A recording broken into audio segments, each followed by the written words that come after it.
Terima kasih untuk kalian yang sudah mengklik video ini. Aku doakan kalian diberi kesehatan dan kesejahteraan dari Allah Subhanahu wa Ta'ala.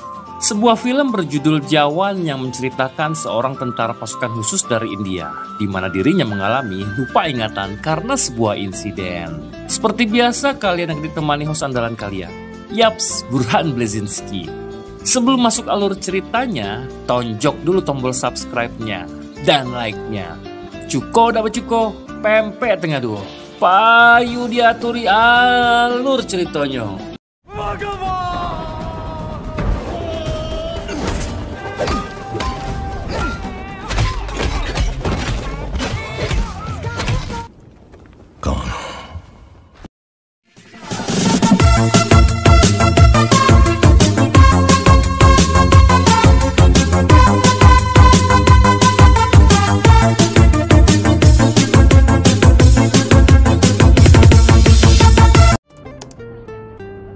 Good to go, Chief.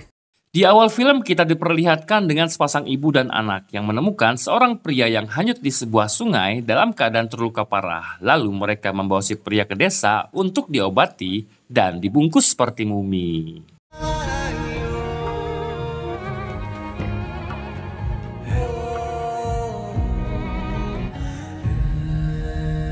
Beberapa bulan kemudian si pria pun masih terbaring di atas kasurnya dan masih dalam keadaan terbungkus hingga saat warga desa mengadakan sebuah acara adat, mereka dikejutkan bahwa sekelompok orang asing menyerang dan membantai mereka semua.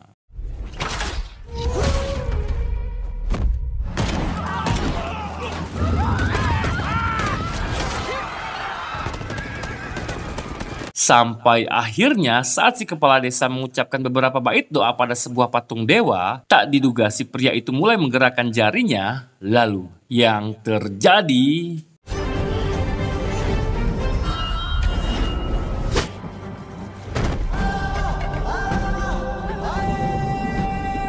Ya, si pria itu bangkit dan membunuh satu persatu dari para penjahat. Hingga saat perban si pria itu terbakar, terlihat sebuah tato gambar harimau dan juga diperlihatkan bahwa orang itu sangat amat mirip dengan Shah Rukh Khan. Lalu saat dia berhasil membunuh mereka semua, faktanya si pria sama sekali tidak ingat dengan namanya sendiri. Dan tak lama ada seorang bocah menghampirinya dan berjanji akan membantunya mencari tahu siapakah dirinya sebenarnya.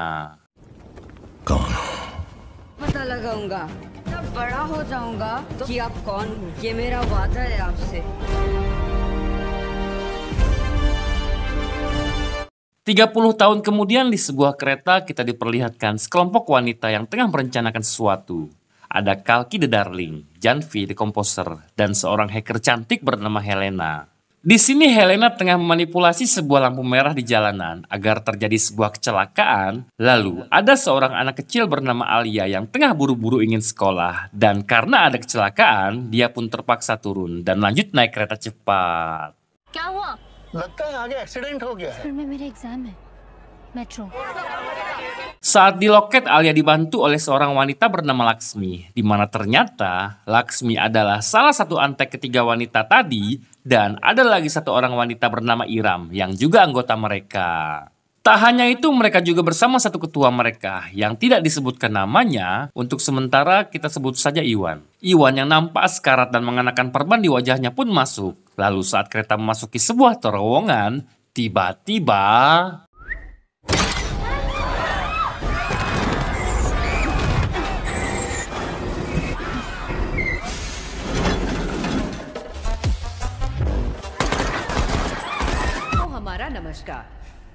Ya, faktanya kelima wanita itu tengah membajak kereta tersebut. Lalu saat Kalki membawa sang masinis ke sana, ada salah satu penumpang yang seorang polisi bernama Ali yang berusaha memberikan perlawanan. Lalu Iwan pun bangkit dengan santai berjalan dan menghajar si polisi dengan sangat amat mudah.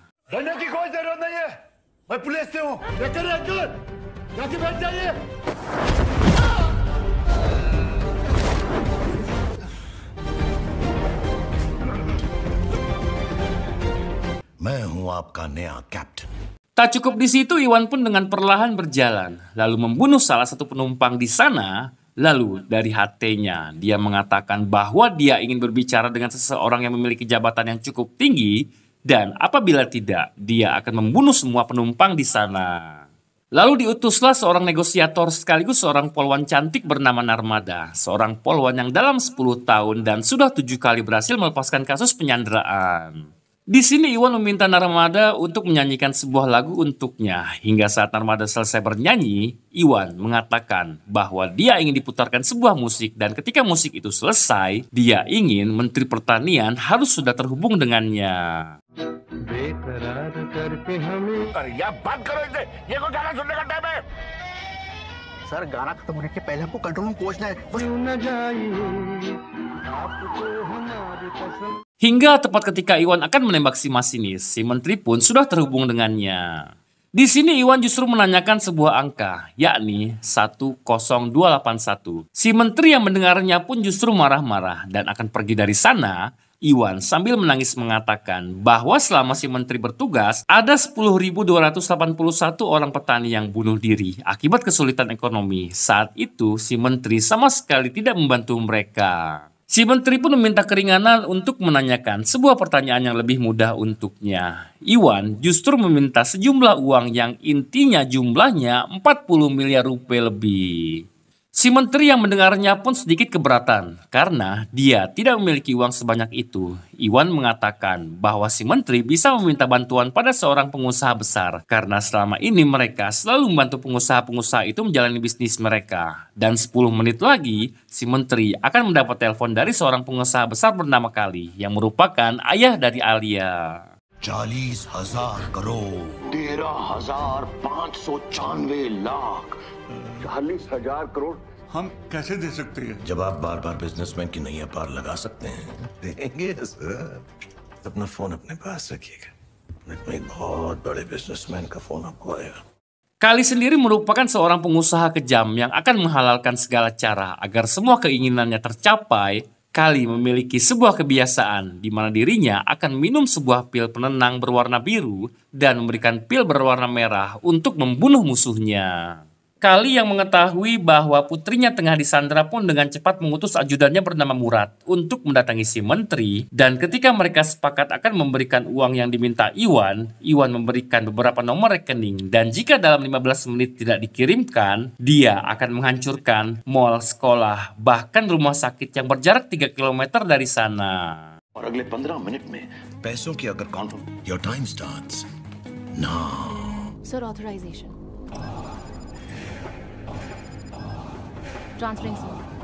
Di kereta Alia pun mengatakan bahwa Iwan adalah pencuri dan pembunuh yang memanfaatkan ayahnya untuk kepentingan pribadi. Iwan yang mendengarnya pun mengatakan bahwa memang mereka adalah pencuri. Namun pinjaman sebanyak 40 miliar rupiah akan diikhlaskan oleh bank pada Kali. Berbeda dengan keluarganya Kalki yang hanya memiliki hutang sebanyak 40 ribu rupiah, dia dipaksa untuk melunasi dan dipermalukan di depan umum. Bahkan ketika traktor si ayah sudah disita dan si ayah sudah bunuh diri pun Kalki masih dipaksa untuk melunasi hutang-hutangnya. Yang padahal Kali dan ayahnya Kalki meminjam uang di bank yang sama. Sebelum menutup ceritanya, Iwan membisikkan nama aslinya pada Alia. Lalu, tepat ketika uang sudah berhasil ditransfer ke bank yang diminta, Iwan meminta si wanita yang sudah dibunuhnya tadi untuk berdiri. Yang faktanya, dia adalah anggota keenamnya bernama Iskra. मेरा नाम Captain, amount received.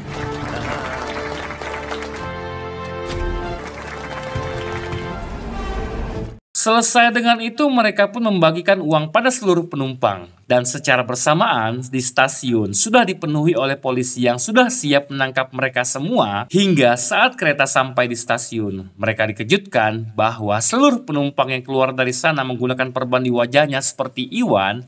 Lalu, yang terjadi...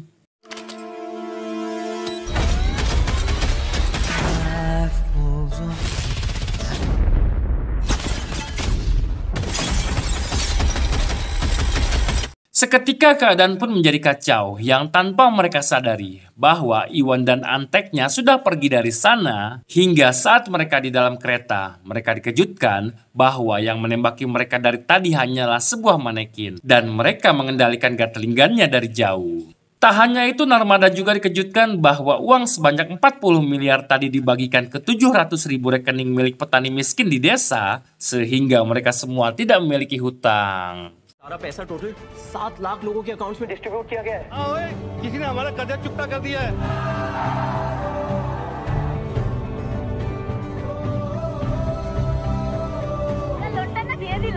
किसी ने चुका दिया है, ये देखो।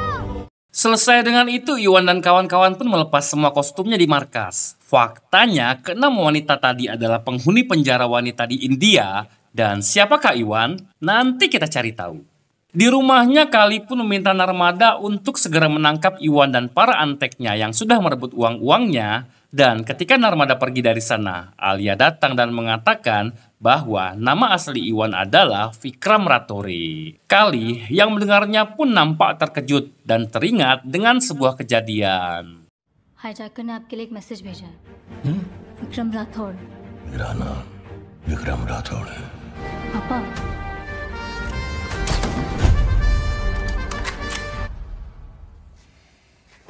Sementara itu di penjara wanita terbesar di India, hari itu mereka mendapatkan penghargaan pelayanan publik terbaik dari PBB.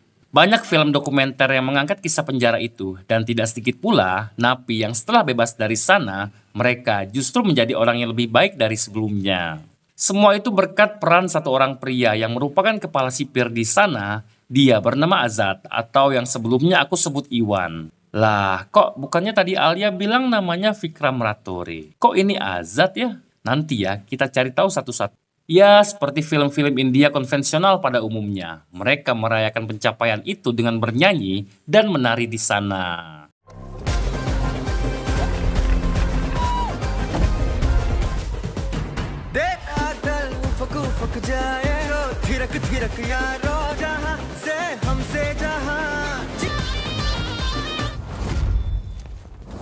Beberapa hari kemudian Azad pun sudah membuat janji dengan seorang gadis yang akan dia nikahi. Namun yang datang justru anak kecil yang merupakan anak dari gadis tersebut. Dia bernama Suji.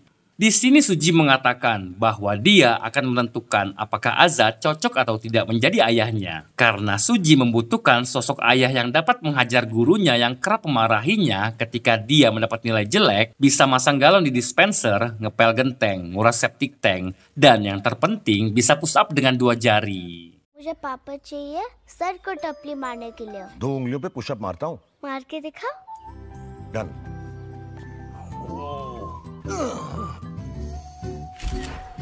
Bersama ajudannya bernama Irani, Narmada tengah mencari informasi tentang Azad yang sudah meneror mereka di kereta sebelumnya. Di sini Irani mengatakan bahwa tidak ada satupun penumpang yang mau buka mulut tentang Azad. Terlebih lagi, Ali si polisi menghilang entah kemana. Faktanya, Ali membuka sebuah berkas yang di depannya ada sebuah gambar yang sama seperti tato yang dimiliki Vikram Ratore atau Azad saat di awal film tadi. Entah berkas apa itu. Balik lagi ke Azad. Azad tengah di sebuah sekolah untuk menjemput Suji di sana. Hingga saat pulang sekolah, Azad dan bahkan kita semua dibuat sangat amat terkejut karena ibu dari Suji adalah Narmada. Di sini Narmada sama sekali tidak sadar bahwa pria di hadapannya adalah Vikram Ratore. Mereka menceritakan kisah hidupnya masing-masing, di mana ternyata Azad sejak kecil sama sekali tidak mengenal kedua orang tuanya. Dia dibesarkan oleh seorang mantan kepala sipir di penjara wanita itu bernama Kaveri. Dan di tengah-tengah itu datanglah Suji yang bertanya Azad lebih suka dipanggil bapak, Pak atau bokap. Untuk kemudian, ya seperti biasa, mereka bernyanyi dan menari.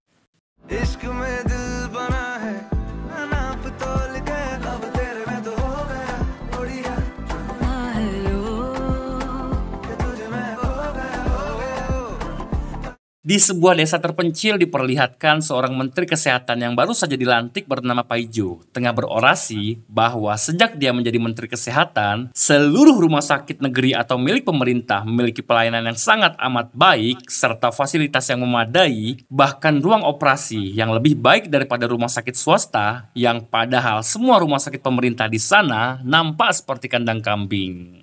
Lalu Paijo pun menantang semua orang di sana. Apabila dia tertembak dan sekarat, dia tak perlu repot-repot mencari rumah sakit swasta. Karena rumah sakit negeri terdekat sudah lebih baik daripada rumah sakit swasta. Lalu, yang terjadi... modern bed facilities है वहाँ। खड़े खड़े कोई मेरे सीने में गोली भी मार ले जाना, मैं वहाँ पर बचा लिए जाऊंगा। मारो मुझे। तो चलाओ गोली मेरे सीने में।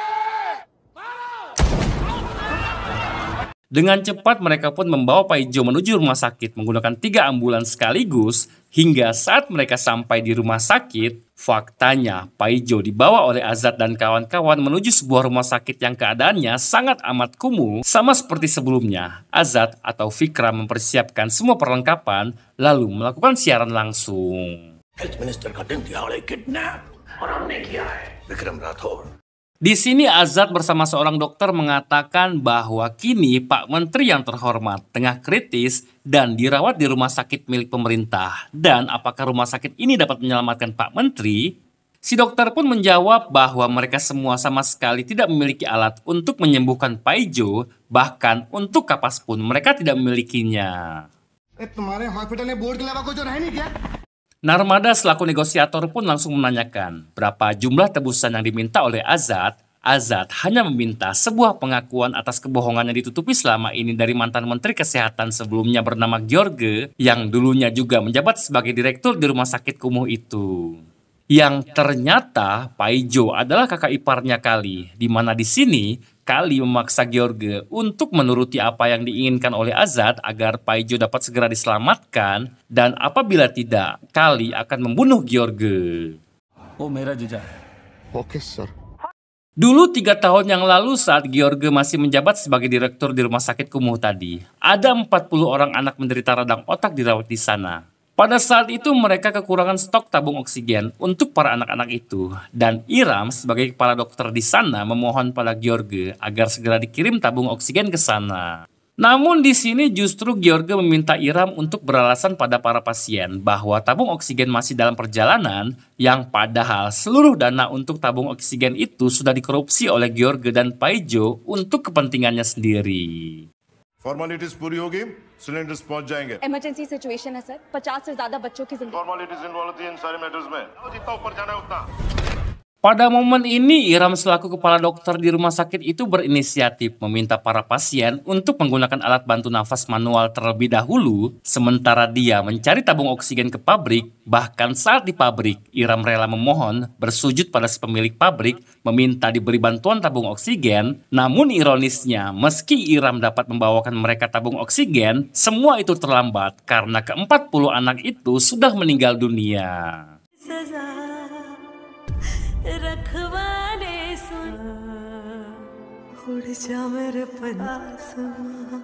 Tak cukup di situ, Iram pun dikambing hitamkan oleh George bahwa kematian seluruh anak itu diakibatkan kelalaian Iram dalam bertugas. Bahkan Iram difitnah sebagai pecandu narkoba oleh mereka, sehingga Iram dijatuhi hukuman seumur hidup di penjara.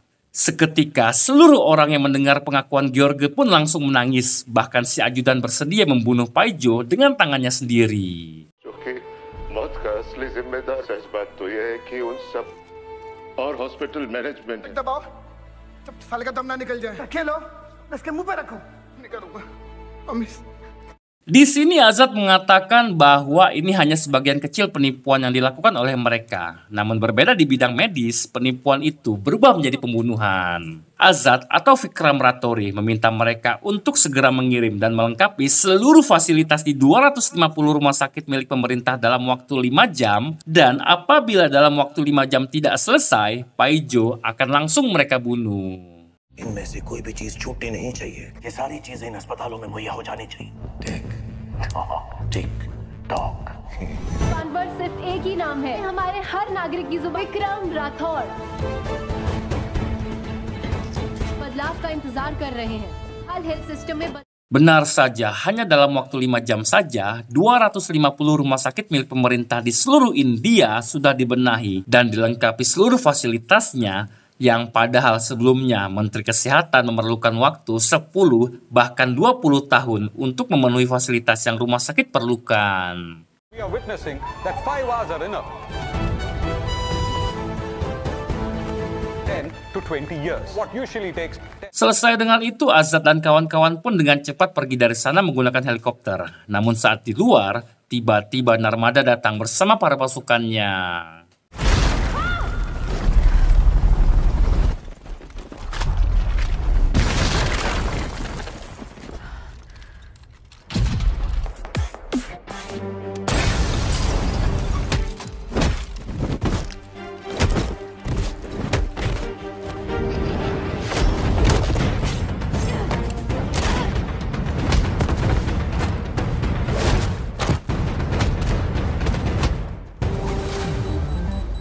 Hingga saat bom meledak dan Azad keluar dengan topengnya, Narmada berusaha melawannya, sementara Kalki dan yang lainnya naik ke helikopter. Azad masih berjibaku melawan Narmada. Hingga ketika Azad berusaha melompat ke helikopter, Narmada berhasil menarik topeng milik Azad, sehingga Narmada dapat langsung mencari tahu siapa orang di balik topeng tersebut melalui DNA di rambut yang tersangkut di topeng itu. आपने जो भी बालों के सैंपल्स मुझे दिए थे 40-60 अलग-अलग age group के लोगों के बाल, वो किसी एक आदमी का नहीं है। मतलब विग है? Yes ma'am. In age groups के सारे वर्जन्स चाहिए मुझे और विक्रम राठौर के इस इमेज को 25-35। Yes ma'am. Di lain tempat, Kali pun meminta adiknya bernama Manis untuk menggantikan dirinya sementara waktu karena dia akan ke Rusia untuk menemui para mafia di sana. Singkat cerita, Narmada pun tengah melangsungkan acara pernikahannya dengan Azad. Secara bersamaan, Irani yang tengah menyelidiki DNA rambut Azad pun berhasil menemukan bahwa orang yang dibalik topeng itu adalah Azad itu sendiri. Sampai akhirnya saat di rumah ketika mereka berdua akan melangsungkan malam pertamanya, Janvi dari penjara menelpon Azad untuk mengucapkan selamat atas pernikahannya, dan Azad berencana akan mengatakan semua rahasianya pada Narmada. Akan tetapi Narmada yang baru saja membaca pesan dari Irani pun terkejut dan langsung menembak Azad dengan pistolnya. Janvi dan kawan-kawan yang mendengar suara tembakan pun langsung pergi melacak Azad. Namun di luar dugaan, faktanya pasukan Kali pun juga menyerang Azad dan Narmada. तुम गलत समझ रही हो, मेरी बात सुनो। चलो चलो रास्ता खोलो।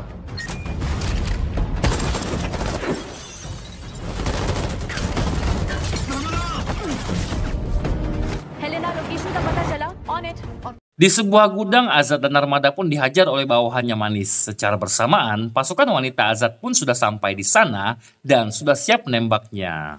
Hingga ketika Manis mengatakan bahwa Azad dan Narmada sudah bekerja sama untuk mencuri uang 40 miliar rupiah milik Kali sebelumnya, Manis langsung menembak bahunya Narmada. Namun ketika Manis akan membunuh Narmada, tiba-tiba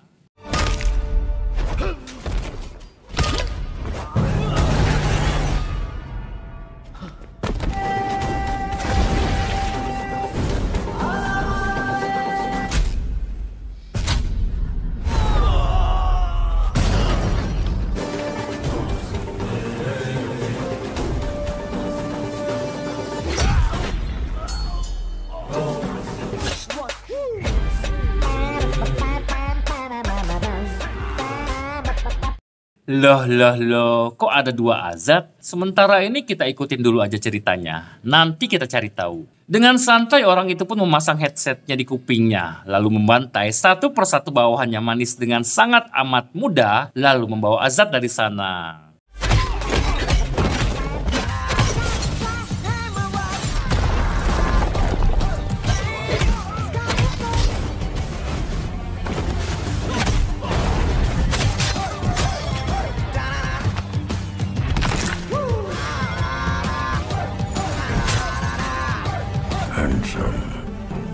Sebelum pergi, Manis yang tengah sekarat pun bangkit dan bertanya siapakah dia sebenarnya. Dengan suara beratnya, dia menjawab, Vikram Rathod.